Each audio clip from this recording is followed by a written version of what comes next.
Donc, dans la deuxième partie, nous avons vu comment on utilise, quels sont les pronoms relatifs, donc simple et composé. Après, comment on utilise le pronom relatif qui, ou bien qui, comment on remplace un sujet par un pronom relatif. Donc nous avons vu, je vois la voiture qui est toute neuve comme exemple.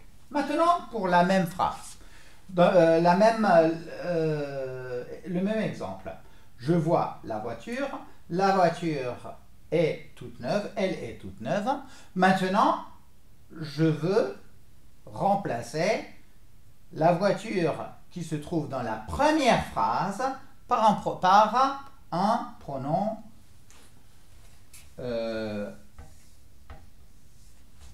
relatif. Bon, qu'est-ce que je dois faire? Dans la première phrase, dans le premier exemple, j'avais remplacé la voiture de la deuxième phrase par un pronom relatif. Maintenant, nous avons ici, je vois la voiture. La voiture, ici, c'est un complément objet direct. Donc, c'est que qui remplace les mots complément objet direct. Donc, ici, nous avons que. Comment je vais faire? Je vais vous le dire. Je commence par écrire la première phrase. La deuxième phrase. La phrase qui ne change pas. La voiture est toute neuve.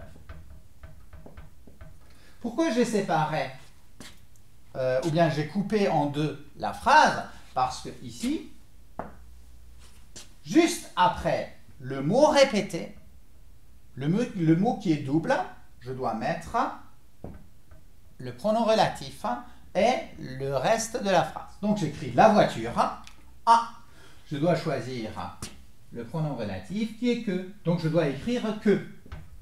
Et après que, je dois écrire la phrase qui est avec ce pronom relatif. Donc que je vois est toute neuve. Donc nous avons ici la voiture que je vois est toute neuve.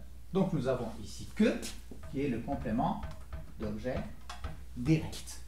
Donc nous avons qui et que.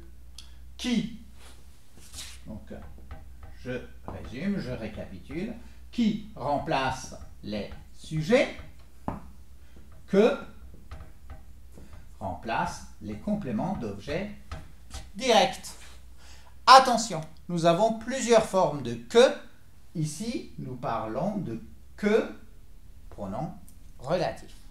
Bonne continuation. Nous allons voir plus tard les pronoms relatifs dont, ou et les pronoms relatifs composés. Bonne continuation et bonne formation.